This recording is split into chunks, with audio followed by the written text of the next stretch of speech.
Hello everyone. आज हम फिर कक्षा 10वीं के त्रिभुज चैप्टर को लेकर उपस्थित हुए हैं। इस चैप्टर में कल मैंने आपको कुछ बेसिक इन्फो दी थी, जो ये रहा। इसमें मैंने आपको बताया था त्रिभुज के बारे में, त्रिभुजों की सर्वांग समता या आकृतियों की सर्वांग समता के बारे में, और समरूप त्रिभुज के बारे में बताया था। आज हम आपको बताने जा रहे हैं बहुत ही इम्पोर्टेंट चीज। उस थ्योरम का नाम है आधारभूत समानुपातिक प्रमेय, बेसिक प्रोपोर्शनैलिटी थ्योरम। लेकिन इसको पढ़ने से पहले हम कुछ चीजें आपको बताने जा रहे हैं, बहुत ध्यान से समझिएगा। क्या हैं ये चीजें, सभी लोग ध्यान देंगे। आपने त्रिभुज का क्षेत्रफल निकालना जो है बहुत छोटी कक्षाओं में या 9th में भी पढ़ा होगा, है ना। यहाँ भी हम आपको वही बताने जा रहे हैं। थोड़ा सा जरा ध्यान दीजिएगा कि मान लीजिए, सपोज कर लीजिए कि आपके पास ये एक त्रिभुज है। जैसे मान लीजिए हमारे पास ये एक त्रिभुज है कुछ इस तरह से।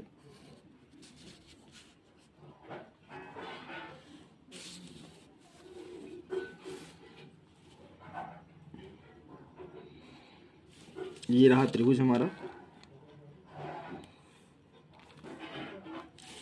और इस त्रिभुज को मैंने नाम दिया त्रिभुज ए, बी और सी। और यहां से इस त्रिभुज के सिर से हमने एक लंब डाल दिया। मान लीजिए ये लंब जो हमारा है ए बी, ए डी है। तो हम अगर आपसे पूछ दें कि इस त्रिभुज का क्षेत्रफल क्या होगा, इस त्रिभुज का क्षेत्रफल क्या होगा, area of triangle A B C, ये कितना होगा, तो आप कहेंगे 1/2 गुणे आधार यानी बी सी, लिख देते हैं एक बार, आधार गुणे ऊंचाई, संगत ऊंचाई, आधार गुणे संगत ऊंचाई। ठीक है। तो ये किसी भी त्रिभुज के क्षेत्रफल का फार्मूला है कि अगर हमें त्रिभुज का आधार पता हो और उसकी ऊंचाई पता हो। मान लीजिए कभी कभी इस तरह की भी आकृतियां आती हैं। जैसे सपोज कर लीजिए हमारे पास ये एक त्रिभुज है,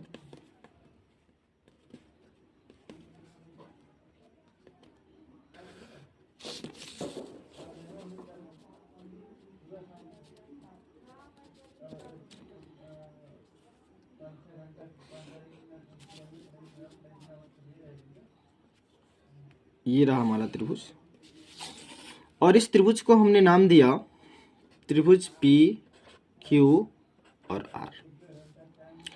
और हम आपसे कह दें कि इस त्रिभुज का क्षेत्रफल बताइए, तो आप कहेंगे, सपोज कर लीजिए ये त्रिभुज का आधार हो तो इसकी ऊंचाई कहाँ है।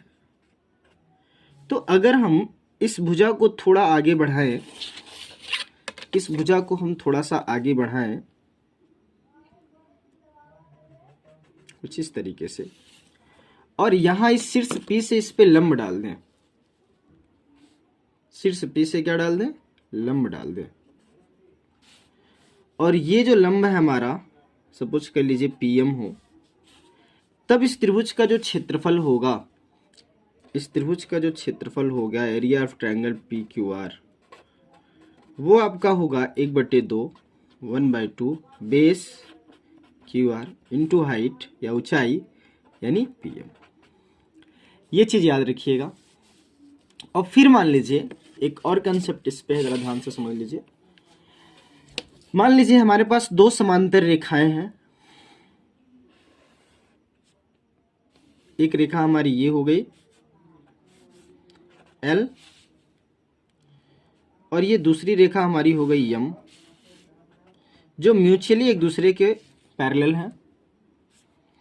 और अगर हम इस रेखा पे कोई दो बिंदु ले लें, एक बिंदु A ले लिया और एक बिंदु क्या ले लिया, B ले लिया, और एक बिंदु हमने यहां C ले लिया और एक बिंदु हमने यहां D ले लिया। तो ध्यान से समझिएगा, तो मान लीजिए अगर हम इस पॉइंट सी को पॉइंट ए से मिला दें, पॉइंट बी को भी पॉइंट सी से मिला दें, पॉइंट ए को पॉइंट डी से मिला दें और पॉइंट डी को पॉइंट बी से मिला दें, तो यहां जरा ध्यान दीजिए, यहां हमारे पास दो त्रिभुज बने। पहला त्रिभुज अगर हम देखें, त्रिभुज ए बी सी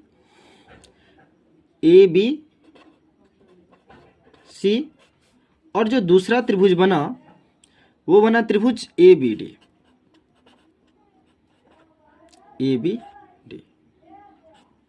ध्यान से समझिएगा, एक प्रमेय होती है, प्रमेय ये होती है कि अगर दो समांतर रेखाएं हों और उन दो समांतर रेखाओं के बीच एक ही आधार पर दो त्रिभुज बने हों। जरा ध्यान दीजिए, यहां जो आधार हमारा ए बी है, यहां हमारा आधार कौन है, ए बी है। इस आधार पर दो त्रिभुज बने हैं, एक त्रिभुज ए बी सी और दूसरा जो त्रिभुज है वो ए बी डी। तो ये दोनों त्रिभुजों के जो क्षेत्रफल होते हैं वो आपस में बराबर होते हैं। ये दोनों क्षेत्रफल आपस में क्या होंगे, बराबर होंगे, यानी area of triangle A B C and area equal to area of triangle A B D.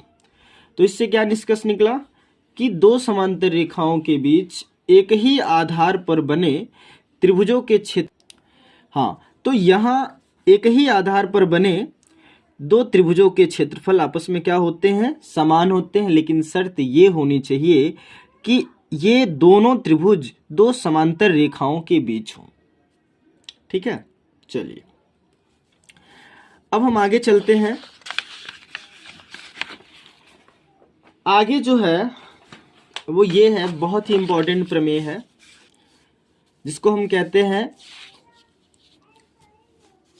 आधारभूत समानुपातिक प्रमेय, बेसिक प्रोपोर्शनैलिटी थ्योरम। इस प्रमेय का कथन क्या है, इस प्रमेय का कथन यह है, यदि किसी त्रिभुज की एक भुजा के समांतर अन्य दो भुजाओं को भिन्न भिन्न बिंदुओं पर प्रच्छेद करने के लिए एक रेखा खींची जाए तो ये अन्य दो भुजाओं को समान अनुपात में विभाजित करती है। जरा समझिए क्या क्या रहा है। मान लीजिए हमारे पास एक त्रिभुज है, सपोज कर लीजिए हमारे पास एक त्रिभुज है, ये रहा त्रिभुज,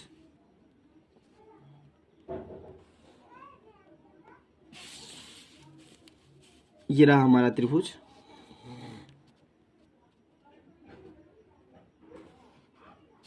इसको हमने नाम दे दिया त्रिभुज ए बी और ये रहा त्रिभुज सी, सॉरी बिंदु सी।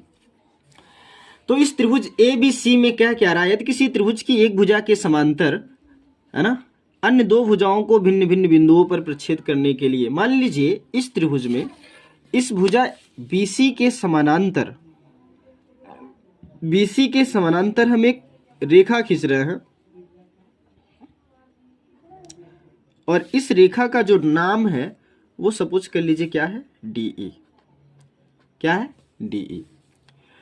तो ये प्रमेय कह रही है कि ये जो रेखा डी है शेष दो भुजाओं को जिन दो बिंदुओं पर प्रच्छेद करती है, ये बिंदु इस दोनों भुजाओं को समान अनुपात में विभाजित करते हैं, अर्थात जो एडी और बीडी का अनुपात होगा वो बराबर होगा ए और सी के अनुपात से।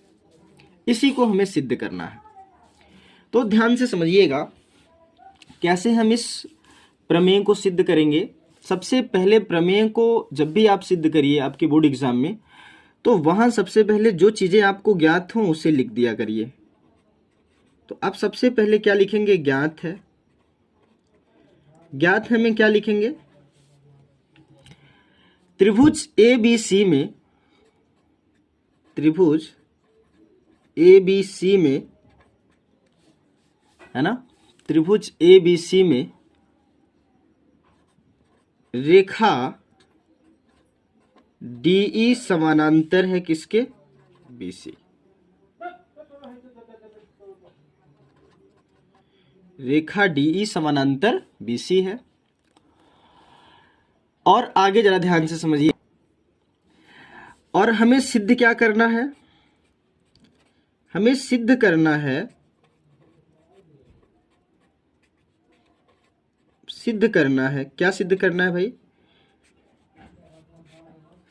सिद्ध ये करना है कि ये जो रेखा डी है ये इन दोनों भुजाओं को AD और AC को जिन दो बिंदुओं पे प्रच्छेद कर रही है, ये दोनों बिंदु इन भुजाओं को समान अनुपात में विभाजित करती हैं। समान अनुपात कहने का मतलब ये कि अगर हम AD को ले लें तो AD बटे BD ये बराबर होगा आपका AE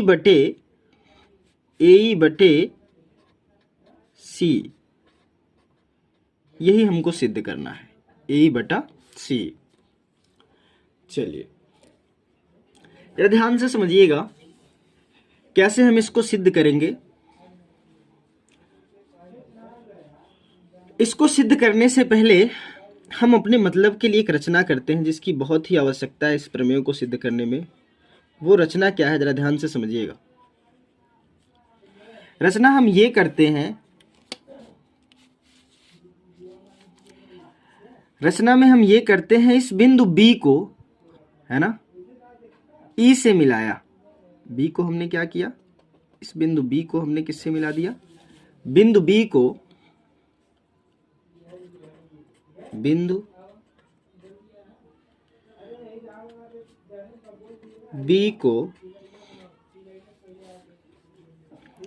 E से मिलाया। ठीक है, इसके बाद जरा ध्यान से समझिए। इसके बाद हम क्या करते हैं, इस शीर्ष E से हम इस AD पे एक लंब खींचते हैं। इस शीर्ष E से हम AD पे क्या खींचते हैं, एक लंब खींचते हैं। मान लीजिए ये लंब हमारा ये रहा। सपोज कर लीजिए ये जो लंब है हमारा EM है, क्या है, तथा EM लंब AD। ठीक है, पहले इतनी कहानी को देख लीजिए, उसके बाद आगे बढ़ते हैं। चलिए अब हम करते हैं, इसकी उपपत्ति लिखते हैं। इसकी क्या लिखते हैं, इसकी उपपत्ति को लिखते हैं। कैसे हम इसको सिद्ध करेंगे, उपपत्ति, ध्यान से समझिएगा।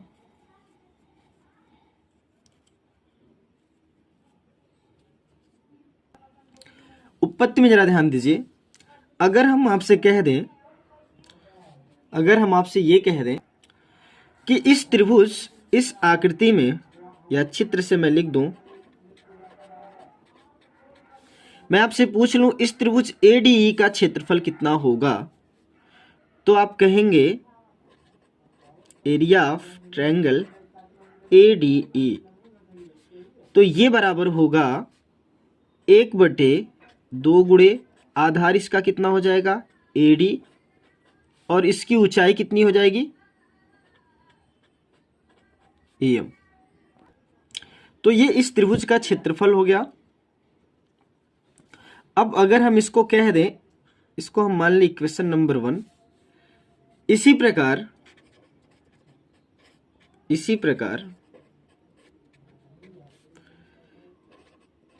यहां जरा ध्यान दीजिए, ADE हो गया। एक त्रिभुज हमारे पास और है, वो BDE है।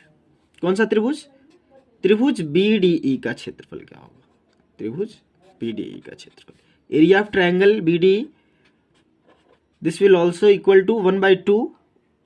इसका आधार कितना हो जाएगा, BD, और ऊंचाई इसकी कितनी हो जाएगी, EM। इसको करिए समीकरण नंबर 2। यहां तक किसी को कोई दिक्कत?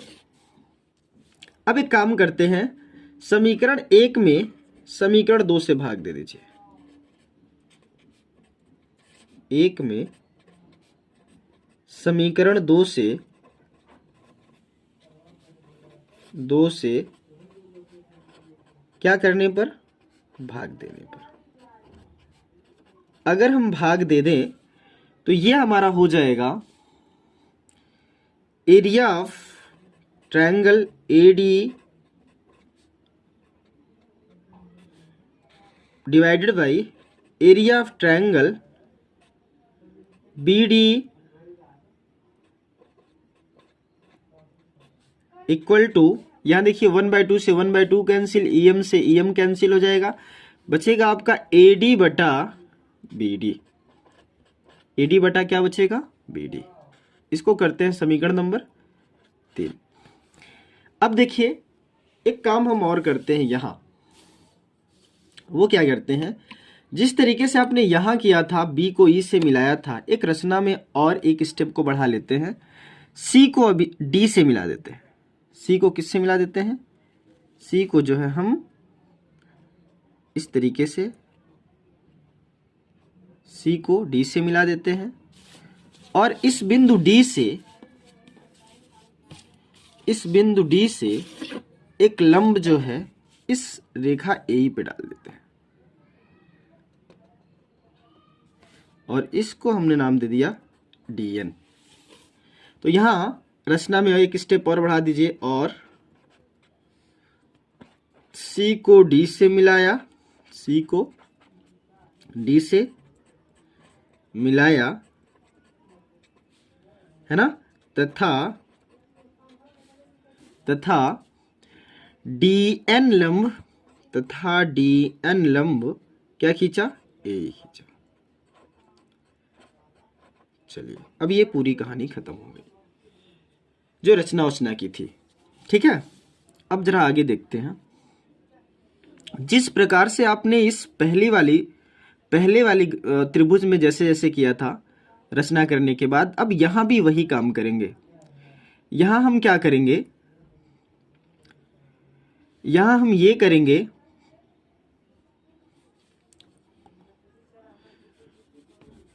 पुनः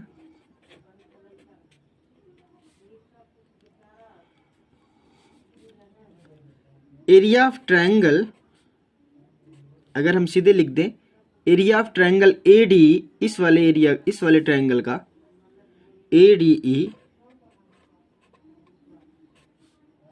डिवाइडेड बाई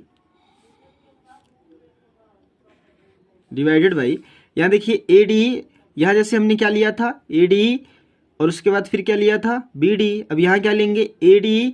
अब इसके लिए आधार हम इसको मानेंगे, कौन सी को? AE को। तो और एंड जैसे यहां हमने डिवाइड किया था, एक स्टेप को शॉर्ट करते हैं ताकि ज्यादा लंबा ना जाए। Area of triangle CDE, sorry यहां ट्रायंगल बनाना है, ट्रायंगल CDE। चलिए यहां भी वही चीज लिखते, 1/2 गुणे आधार AE गुणे ऊंचाई DN, है ना। और यहां क्या लिखते, हम आपको करके बता देते हैं। इधर देखिए, इसके लिए आप क्या लिखते, ADE के लिए, ADE के लिए क्या लिखते भाई, 1/2 आधार कितना AE, ऊंचाई कितना DN, ठीक है। इसको करते समीकरण 3। और यहां क्या लिखते, CDE के लिए, ट्रायंगल CDE के लिए वही चीज, 1/2 आधार CDE के लिए आधार C और गुणे ऊंचाई DN। फिर भाग देते तो DN से DN कैंसिल, 1/2 से 1/2 कैंसिल। तो हमें मिलता क्या, हमें ये मिलता AE बटे ध्यान दीजिए क्या मिला, AE बटे C, AE बटा C, AE बटा क्या मिला हमें C। इसको हम करते हैं समीकरण नंबर, एक मिनट इसको भी रहने दीजिए। या परंतु यहां जरा ध्यान दीजिए, ये जो हमारा ट्रायंगल ADE है, और यहां भी ट्रायंगल ADE, यहां ट्रायंगल BDE है, और यहां जो ट्रायंगल है CDE। तो यहां जरा ध्यान दीजिए, अभी जो मैंने थोड़ी देर पहले एक कंसेप्ट आपको बताई थी, मैंने बताया था कि एक ही आधार पर दो समांतर रेखाओं के बीच बने त्रिभुजों के क्षेत्रफल आपस में क्या होते हैं, बराबर होते हैं। तो जरा ध्यान दो, BDE और CDE ये दोनों त्रिभुज, फिर से देखिए BDE बी डी ई, ये त्रिभुज बी डी ई और सी डी, ये दोनों त्रिभुज इस समांतर रेखा डी और बी सी के बीच बने हुए हैं और इसलिए इनके क्षेत्रफल आपस में क्या होंगे, बराबर होंगे। परंतु आप लिख सकते हैं area of triangle C D, area of triangle C D बराबर एरिया ऑफ ट्रायंगल किसके, बी डी के। क्यों भाई, आप लिख सकते हैं दो समांतर रेखाओं के बीच, दो समांतर रेखाओं के बीच, दो समांतर रेखाओं के बीच एक ही आधार पर बने त्रिभुजों के क्षेत्रफल आपस में क्या होते हैं, बराबर होते हैं। तो यहां हम लिख सकते हैं इसकी जगह CDE की जगह हम लिख सकते हैं, CDE की जगह हम क्या लिख सकते हैं भाई, CDE की जगह हम लिख सकते हैं, पहले इसको लिख लेते हैं, area of triangle ADE divided by area of triangle BDE और ये बराबर आपका हो जाएगा AE बटा C। और इसको हम करते हैं इक्वेशन नंबर 4। अब जरा ध्यान से समझिएगा, समीकरण 3 और 4 से, समीकरण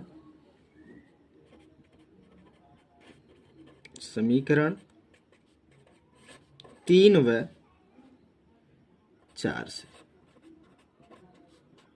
जरा ध्यान दीजिएगा। 3 का LHS 4 के LHS के क्या है, बराबर है, इसलिए 3 का RHS 4 के RHS के क्या होगा, बराबर होगा। दैट इज AD बटा BD बराबर आपका होगा AE बटा C। और हमें यही सिद्ध करना था, इति सिद्धम। और इस तरीके से अगर आपने इसको सिद्ध कर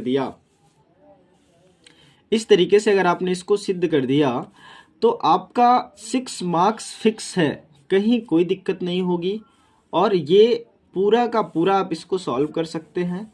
ध्यान से जरा समझिए, है ना। तो आई थिंक यहां तक किसी को कोई दिक्कत नहीं हुई होगी। एक बार फिर से देख लेते हैं। हमने सबसे पहले इसमें 2 स्टेप किए। सबसे पहले जो ज्ञात था उसको लिख लिया, जो सिद्ध करना था उसको लिख लिया। रचना का पहला स्टेप बी को ई से मिलाया, ई से इस पे लंब डाला EM। उसके बाद ADE का ट्रायंगल, इस AD को आधार मान के निकाला, 1/2 गुणे आधार AD गुणे ऊंचाई। उसके बाद फिर इस त्रिभुज BDE का BD को आधार मान के निकाला, ऊंचाई इसकी EM हो जाएगी।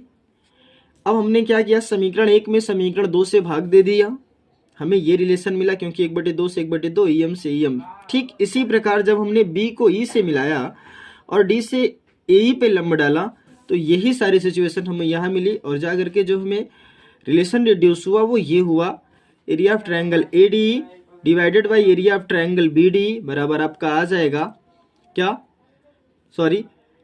एरिया ऑफ ट्रायंगल CDE बराबर आपका आ जाएगा AE बटा C। हमने यहाँ थोड़ा सा क्या कर दिया कि CDE का जो एरिया होगा वो BDE के एरिया के क्या होगा, बराबर होगा, क्योंकि दो समांतर रेखाओं के बीच एक ही आधार पर बने त्रिभुजों के क्षेत्रफल आपस में समान होते हैं।